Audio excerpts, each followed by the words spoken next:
Good morning. Welcome to you on this beautiful Wednesday morning. It's good to be with you this morning. Pray that you're having a great day. It is 70 degrees outside and another beautiful day in Vail. So excited to be with you this morning. Let's see, couple announcements. First of all, we are in the last stretches of Genesis, and I'm hoping to this story. It takes like 10 chapters, and I might go actually fairly quickly through these 10 chapters. I don't know. We'll have to see how it goes. But it has been just such a pleasure and a joy to get with you every morning and go through this Bible study. So I hope you're enjoying it. Hope you're enjoying this beautiful weather. Keep seeing a lot of stuff about how you should have plenty of vitamin D. So go outside and get your vitamin D. It's manufactured in your body by the sun. And the Hard Things Conference is going on. There have been some really, really great sessions. Last night's was really fascinating. If you want to go back and look at the sessions, go to hardthingsconference.com, and you can go to any of the events that have already passed, and you'll be able to see a link to actually look at the event. And some of them are really, really good. I mean, all of them are really good, but I'm sure that some of them will apply to you in a particular way.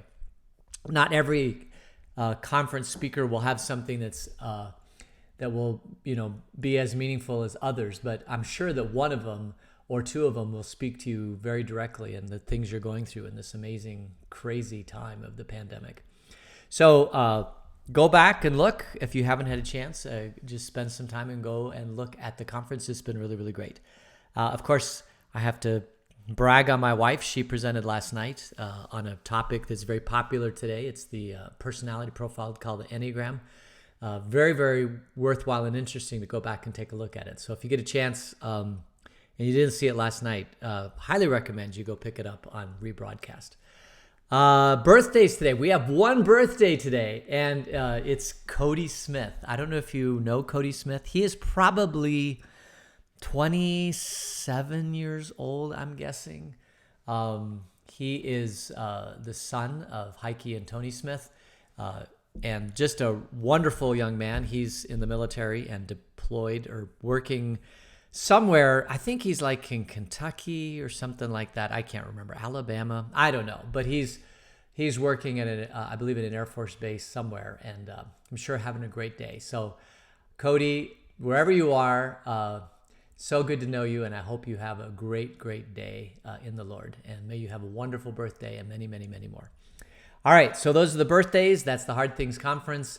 I want to leave plenty of time to get it. I realize that if I go at the pace I've been going, it may be a long time to get through this story of Joseph. And it's a great story, don't get me wrong. But I kind of want to accelerate the pace, but today's probably not going to be an accelerated pace, so I don't know. We'll just have to see. But we're going to go into the story of Joseph, and we're just going to go right into it. So we already started the story of Joseph, and then we had a brief interlude with the story of Tamar, and now we're back into Joseph, and we'll have Joseph for the rest of the study of Genesis. Again, this is one of my favorite stories in the Bible. So let's just go ahead and go into it. Chapter 39. Now Joseph had been taken to Egypt. Potiphar, an Egyptian who was one of Pharaoh's officials, the captain of the guard, bought him from the Ishmaelites who had taken him there. So if you'll remember, Joseph was sold into slavery by his brothers because they were jealous of him. He was the beloved son of Jacob, and he had a coat manufactured for him and had this wonderful coat of many colors. They were very upset that Jacob had blessed Joseph with this gift and that he seemed to favor Joseph. So they sold him into slavery. The Ishmaelites took him to Egypt. They were traders themselves. They went to Egypt. They didn't keep him. They actually sold him into slavery in Egypt, apparently. So that's how Joseph, someone from the tribe of Abraham, Isaac, Jacob, Joseph, that's how he gets to Egypt, is he's sold into slavery. But Joseph is an interesting character. Verse 2, the Lord was with Joseph so that he prospered, and he lived in the house of his Egyptian master. When his master saw that the Lord was with him and that the Lord gave him success in everything he did, Joseph found favor in his eyes and became his attendant. Potiphar put him in charge of his household, and he entrusted to his care everything that he owned. From the time he put him in charge of his household and all of that he owned, the Lord blessed the household of the Egyptian because of Joseph. The blessing of the Lord was on everything Potiphar had, both in the house and in the field. So Potiphar left everything he had in Joseph's care. With Joseph in charge, he did not concern himself with anything except the food he ate. So what a tremendous blessing to have somebody like Joseph in your house. Who is Joseph? So Joseph is obviously, you might, if you did look at the Enneagram presentation last night, you'll find out that that all of us have skills in different areas. And some people are skilled in managing affairs. Some people are skilled in coming up with brilliant ideas. Somebody are skilled in kind of fleshing out those ideas and figuring out whether or not they work or not. But if I were to guess, I would say Joseph is a 3 on the Enneagram. I could be wrong on that. It appears that Joseph is successful in many, many areas. He gains the trust of Potiphar. He's able to manage Potiphar's household. People respect Joseph. He has integrity. His word is his bond. I mean, these are people that are able to see a situation, act decisively, do the things that are necessary, engage, manage the household well. That's a hard thing. It's in the business world today, it might be a mid-level manager. And as a mid-level manager, he's able to take all the resources of Potiphar's house and put them to the best use and do the things that are necessary to manage the household. And apparently he does it really, really, really, really well. In Downton Abbey, there's a show called Downton Abbey, and we watched it the first 3 or 4 seasons of the show. But there is in each of these houses of the aristocracy of Great Britain from 100 to 150 years ago, you had these estates. And in the estates, they had many, many, many servants. They had servants to cook the food. They had servants to clean the laundry. They had servants to go to the store and market and buy the food. They had servants who drove the vehicles. They had servants who managed the horses in the stables. They had all these servants, and they all lived together in the house as kind of like a dynasty, I guess you'd say. And at the top level of all these servants was like the master servant or the head of the household. And this is the person that managed everything. And typically, like in Downton Abbey's case, that servant is very well respected. I don't know if they're necessarily compensated very well because they live in the household, but sometimes they don't live in the household. That's the whole thing about Downton Abbey. But you can imagine that having somebody in the household that manages the household well is very, very prized possession.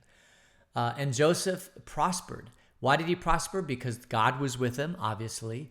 But he appeared to be able to manage the household well. And I think he probably had a lot of integrity. He probably had a lot of smarts. He acted well. He did the right thing at the right time. And so the Lord continued to bless him. And that's awesome. But Joseph has a problem. Aside from being smart and intelligent and quick-witted and able to get along with people and manage a household, he has another problem, a major problem. We continue reading in verse 6. Now Joseph was well-built and handsome. And after a while, his master's wife took notice of Joseph and said, "Come to bed with me." So why does the Lord bless some people with just like everything? I don't know. It happens every once in a while. So he is extremely handsome and well-built. And not only, the servants, everybody respects him because he's well-built and handsome. But Joseph's master's wife also takes notice of Joseph. So, and the Lord does this every once in a while. He'll just pour into a person brains and beauty and smarts and quick-witted and temperament. It is very, very, very rare that someone is blessed with all of that, right? But it does happen periodically. And Joseph appears to be one of those people. I am blessed with God in some areas, but there are some areas that I'm not blessed with by God. And of course, we're always envious of those who are blessed in all these areas, but it always comes with a price, right? Beauty comes with a price. And the price for Joseph is that his master's wife wants him to bed her. And what happens? Verse 8, but Joseph refused. With me in charge, he told her, my master does not concern himself with anything in the house. Everything he owns, he has entrusted to my care. No one is greater in this house than I am. My master has withheld nothing from me except you, because you are his wife. How then could I do such a wicked thing and sin against God? And though she spoke to Joseph day after day, he refused to go to bed with her or even be with her.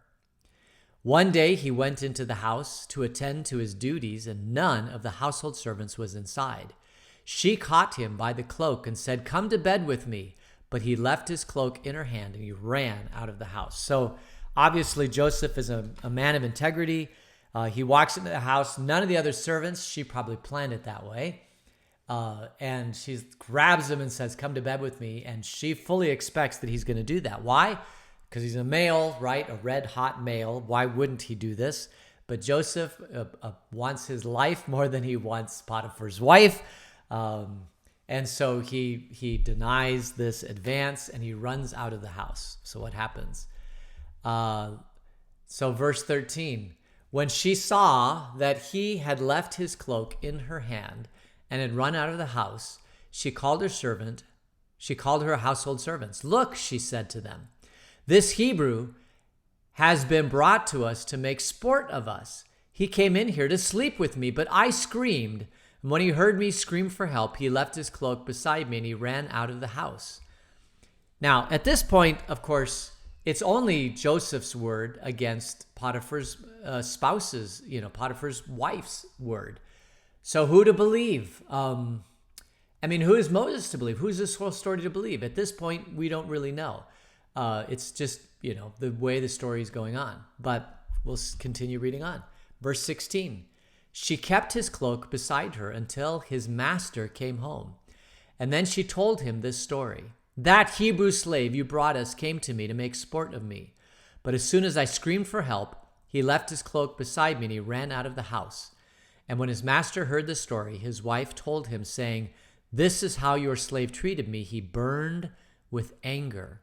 Joseph's master took him and put him in prison, a place where the king's prisoners were confined. So he could have killed him.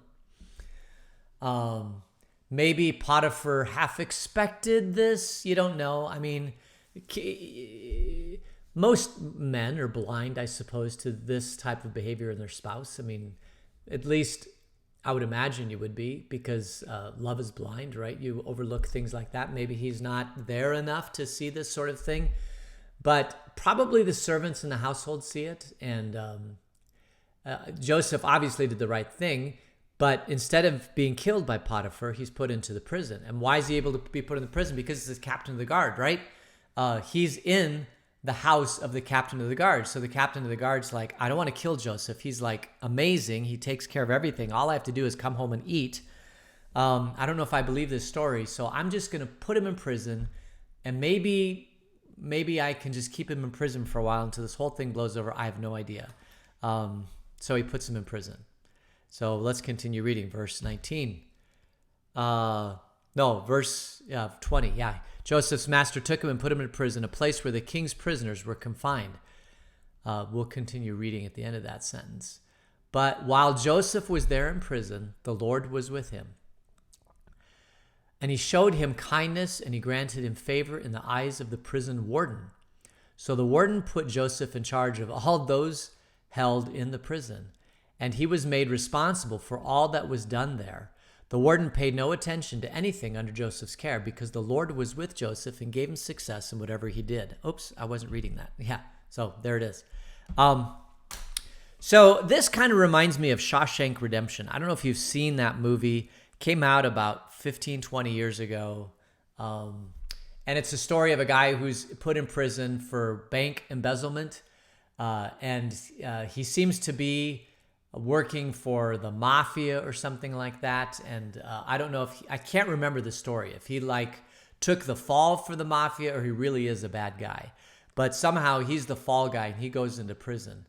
And while he's in prison, he earns the respect not only of the prisoners, but he earns the respect of the warden of the prison and even some of the guards of the prison. And he earns all this respect.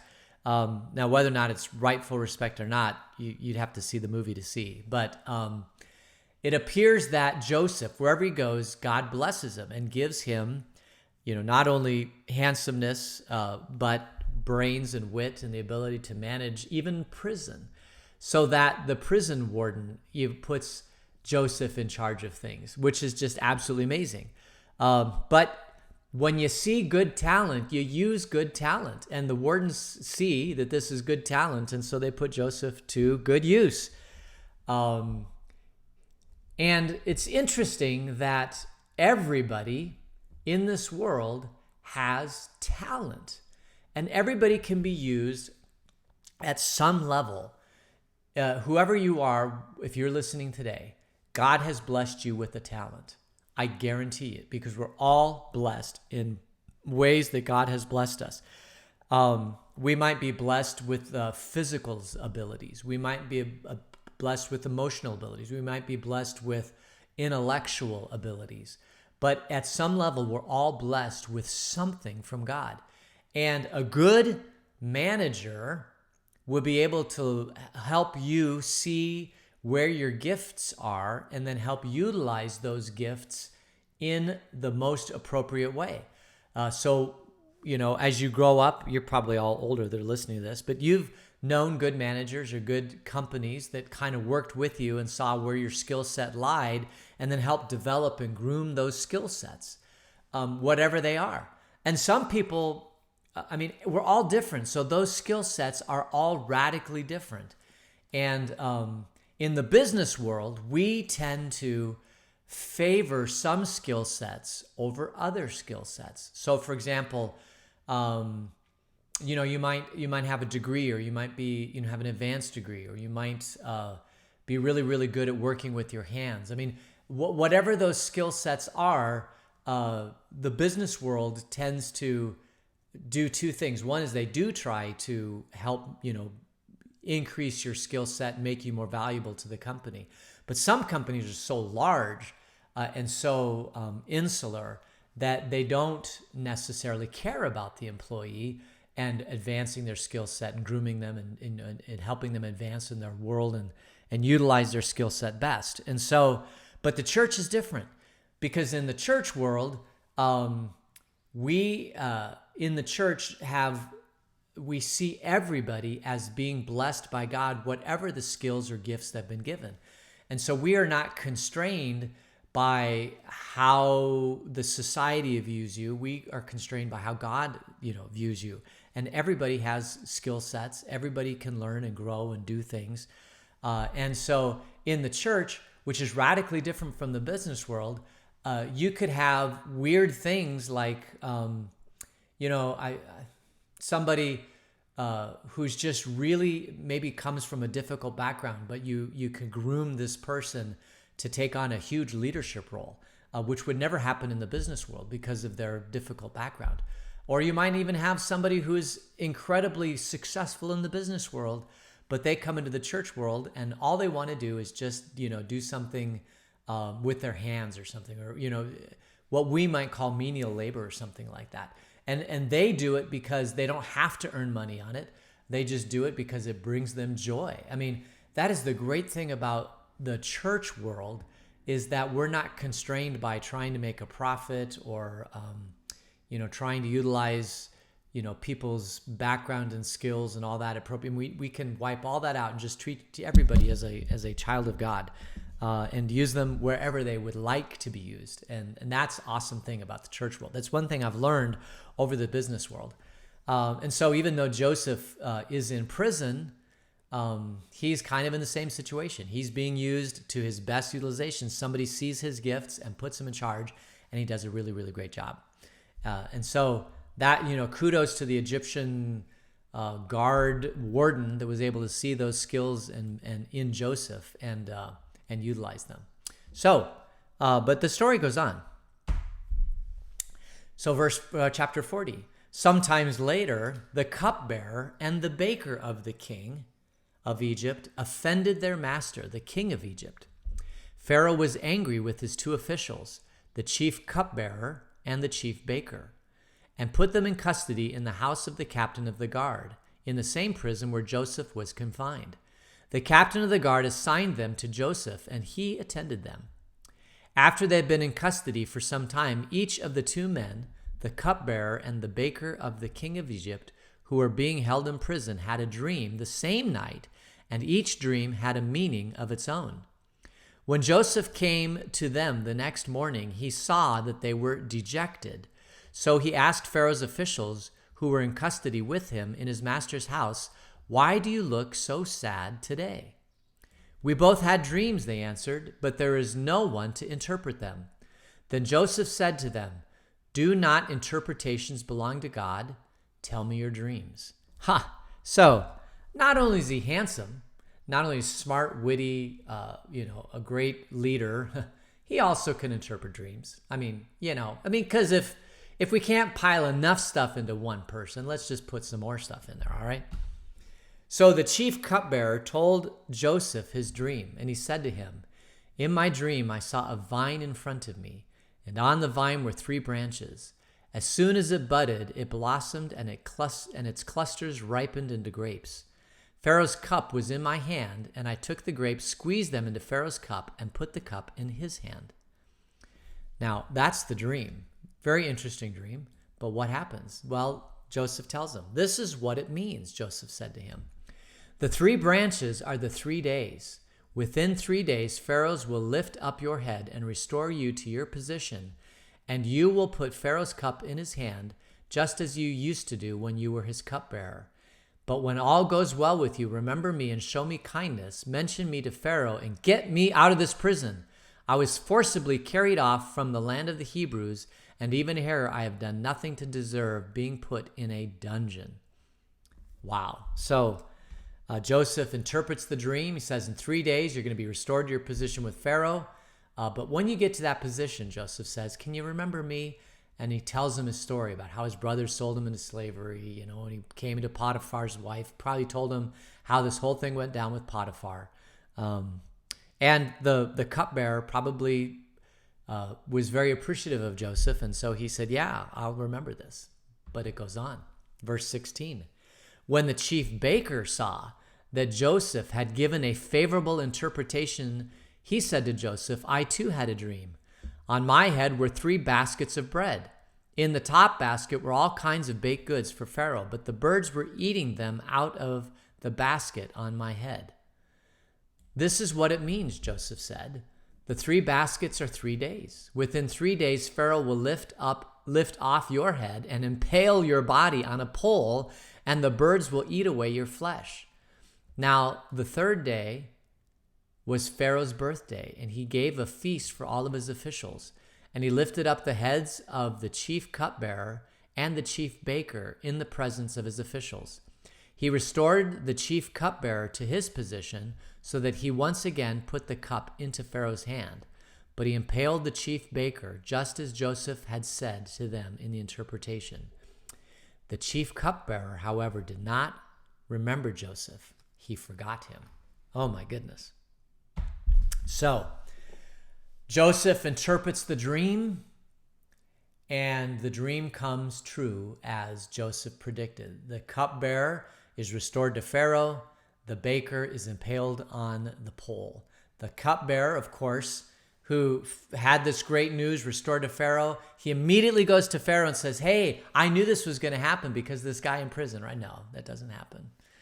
He completely forgets about Joseph and goes on with his merry life. And so Joseph is stuck in prison and will remain in prison for a long time, except that Pharaoh has a dream. And I think before we get into Pharaoh's dream, maybe I'll just reflect a little bit about Joseph. I love Joseph's integrity. I love Joseph's smarts. I love his ability to manage things. What a huge blessing he is everywhere he goes. And I like to believe, although there's no proof of this, that the reason why Joseph was so used by the Potiphar and the prison guard, the warden, is because of his integrity. I think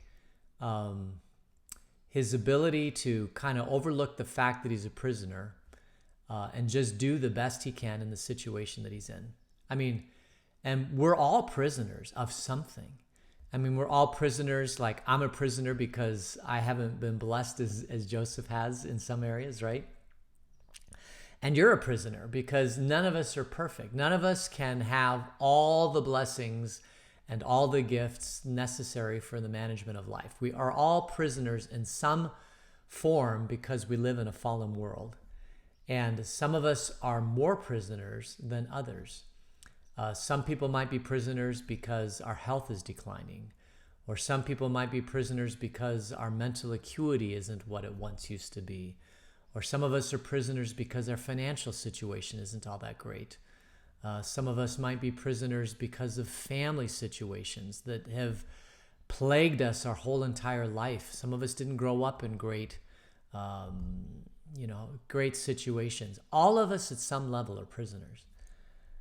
And the joy of God working in our life is that we can overlook the things that imprison us, the things that hold us back from what could be a horrible life, and let God just use us in the areas that he can use us and help us reach our full potential as being the person that God wants us to be. I mean, look at Joseph. He's in prison, for crying out loud.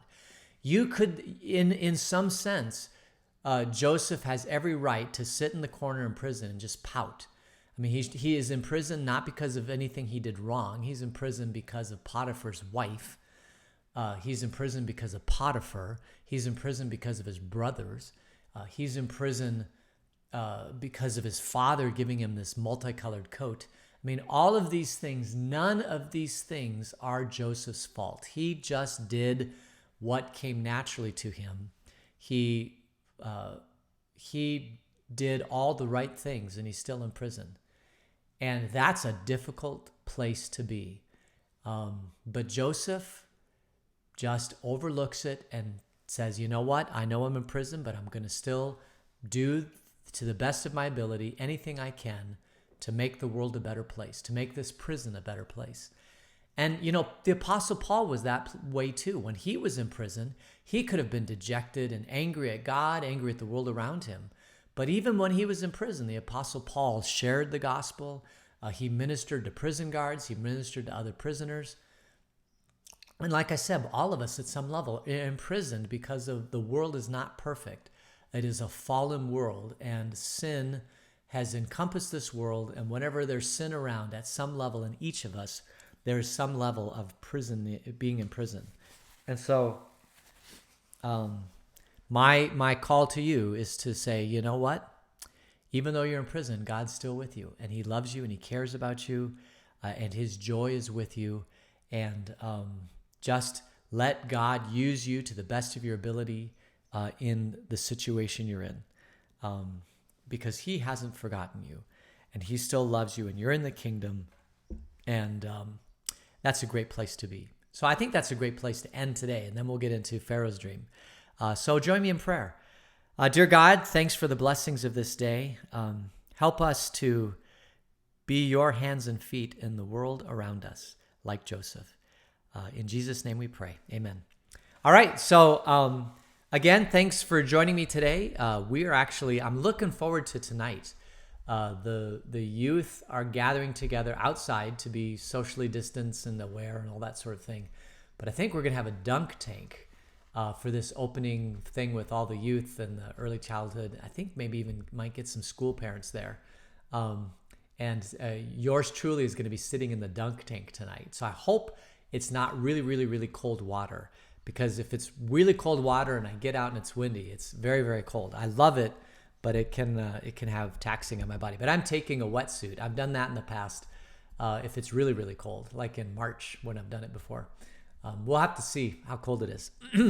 But if you want to get a big kick tonight, just drive out to our church. I think at 4 o'clock it's going to start, and you can see yours truly get dunked in a dunk tank. So, all right, God's blessings to you, and may you have an awesome day. Thank you for joining me, and we will see you tomorrow. God's blessings. Take care. Bye.